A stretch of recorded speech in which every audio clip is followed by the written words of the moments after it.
Hi friends, మేము చెరువుల్లో juice అనేది కొడుతున్నాము. సో ఏ విధంగా కలిపేసి కొడుతున్నాం అన్నది ఈ వీడియోతో పూర్తిగా చూద్దాము. జ్యూస్ తయారు చేయడానికి ముందుగా డ్రమ్ అయితే తీసుకున్నాము. మీరు చూస్తున్నారు కదండి, ఇదైతే ఈస్ట్ ప్యాకెట్ అనమాట, 500 గ్రాములది. అలాగే బెల్లం కూడా కలుపుతున్నాం. మొత్తం 30 కేజీల బత్త అయితే తీసుకొచ్చారు గుమస్తన్య. అదైతే మేము సగం అయితే కలుపుతున్నాము ఈ డ్రమ్ములో. ఫ్రెండ్స్, మీరు చూస్తున్నట్లయితే ఇదైతే బెల్లం పౌడర్. డిమ్మల్ది కొందరు వాడతారు, మేమైతే ఇది పౌడర్ వాడుతున్నాము. ఈ విధంగా ఉంది, మీరు చూడొచ్చు. అలాగే ఈ డ్రమ్ములో 4 బకెట్ల నీళ్ళు వేసేసి అందులో ఈస్ట్ ప్యాకెట్ను బెల్లము సగం దాకా పోసేసి అయితే మొత్తం కలిపేస్తున్నాము.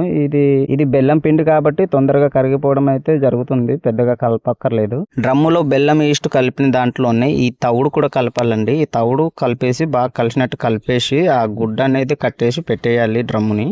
అలాగే ఈ జ్యూస్ అనేది ఎందుకు తయారు చేసామంటే, మా చెరువులో pH అనేది వాటర్లో ఎక్కువ ఉందండి. అది తగ్గించడానికి అయితే ఈ జ్యూస్ అనేది తయారు చేసాము. ఈ జ్యూస్ని 2-3 రోజుల వరకు ఉంచేసి అయితే ఆ తర్వాత చెరువులో కొట్టడం అయితే జరుగుతుంది. అలాగే నా వీడియోని పూర్తి చూస్తున్నట్లయితే ఒక చిన్న లైక్ అండి, ఒక చిన్న సబ్స్క్రైబ్ ప్లీజ్.